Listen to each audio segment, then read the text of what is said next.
Thanks all for joining today's bi-monthly CWEEL event.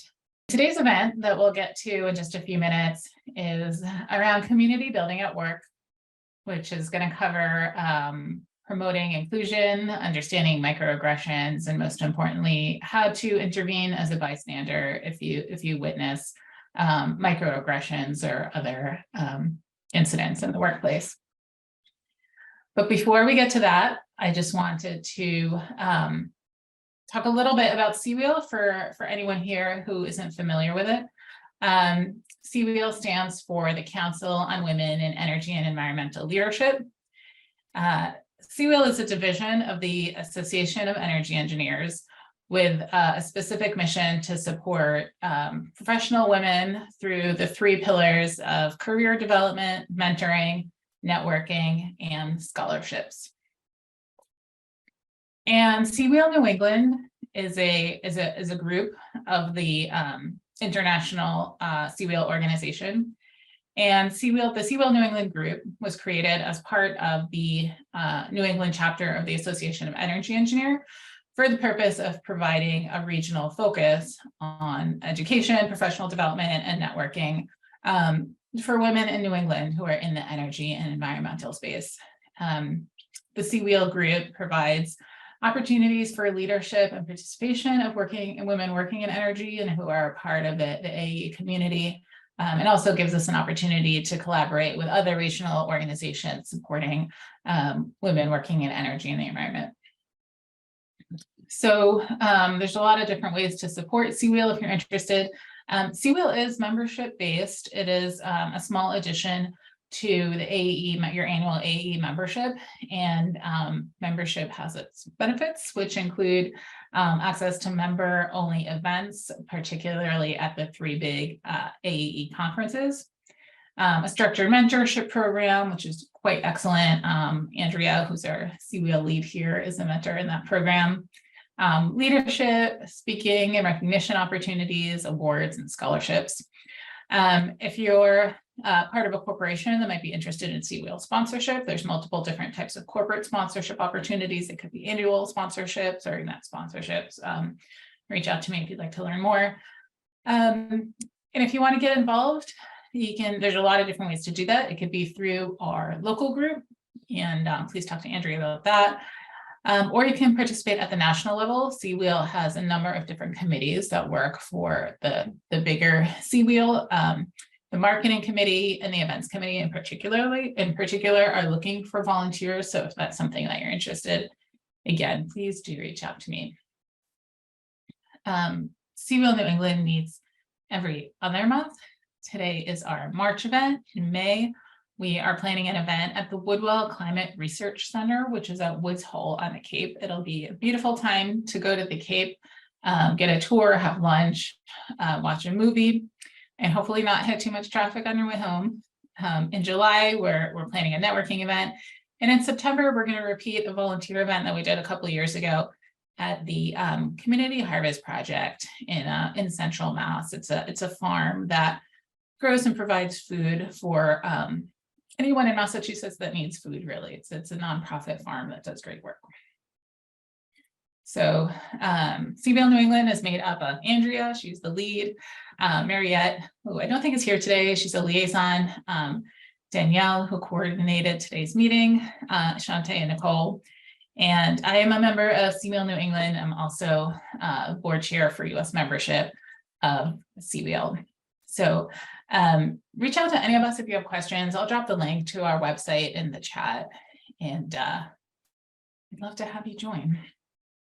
But what we're all here today is to hear Sharon Schiffer talk about building community at work. And by way of introduction, Sharon and I know each other from having children around the same time and place. But as it turns out, we also do work advancing diversity, equity, inclusion in different ways. My work involves advancing DEI, short for diversity, equity, inclusion, in clean energy and climate tech. And Sharon's work is more focused on active training around bystander intervention and a number of other things. So Sharon served as an anti-oppression trainer and anti-sexual harassment trainer for several years. Currently the co-chair of the Ipswich Human Rights Commission. She's devoted to strengthening communities and community engagement in a number of ways. Former recruitment and retention specialist, and strongly believes that each person has the potential to create a happier, safer workplace. And I'm really excited that Sharon is here for this workshop today. And we'll hand it over to you, Sharon. All right, thank you all so much. I'm going to start my share. I am going to end right at 1. So there are going to be a few slides. Everyone who's in this training is going to receive all the slides. There are a few where I think I'm going to go a little bit fast because there are 5 scenarios that I really want to get through in terms of how we can apply those skills. Okay. So the power of community, making work a happy place. Hopefully you all think work is a happy place, but we're going to make it even happier. So I'm going to skip this because Hadass, thank you so much for introducing me. I'm going to start with some ground rules because I think it's really important to really instill. I know you all probably know each other. You don't know me. So I just want to, start with this. So please turn on your camera as much as you can. I know some of you are eating. I totally understand that. But in order to really be able to get something out of the community aspect, it's great if our cameras are on. As a facilitator, it's really nice for me to be able to see if someone is dying to contribute and might be too shy to say something. That way I can really see your facial expression. So I would really love if you can do that. Don't worry if you have food on your face. I don't mind. I've done with COVID, many virtual trainings. So please, whenever you feel comfortable keeping those cameras on, I would love it. And please be as interactive as possible. I really want you guys to get a lot out of this. I don't want to be a professor lecturing to you. I'm definitely facilitating a conversation. Of course, please practice self-care, get up and stretch, use the restroom, drink water, coffee, even if you need to turn the camera off. Of course, I understand. Really big confidentiality. What is said in the virtual room should stay in the virtual room. So of course, we will stop having the recording and everyone will sort of be prompted when that happens. And that will be, probably where people feel more comfortable sharing. Does anyone know what take space, make space means?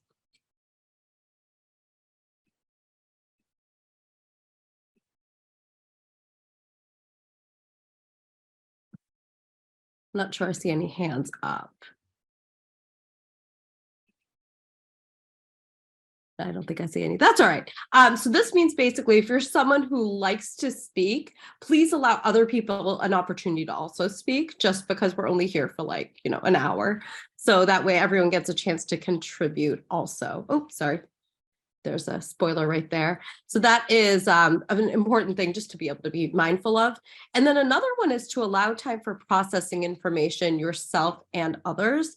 So this means you may be, I hate to use the word triggered, but maybe prompted to think a little bit about things later on. So just be very, very gracious with yourself.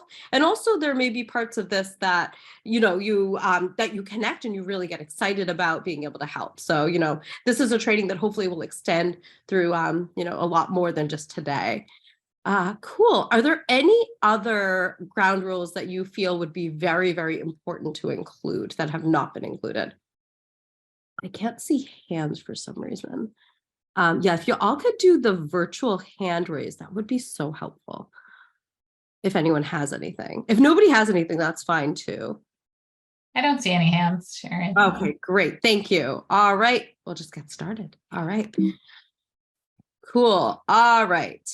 So to start, what is your ideal workplace? So here we're going to do probably 3 minutes to think, and then we'll come back together. So I'll give everyone 3 minutes to think about these following questions. What type of culture does it have?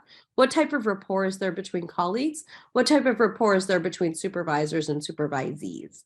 So we'll take 3 minutes to think, and then we'll spend about 5 minutes on this.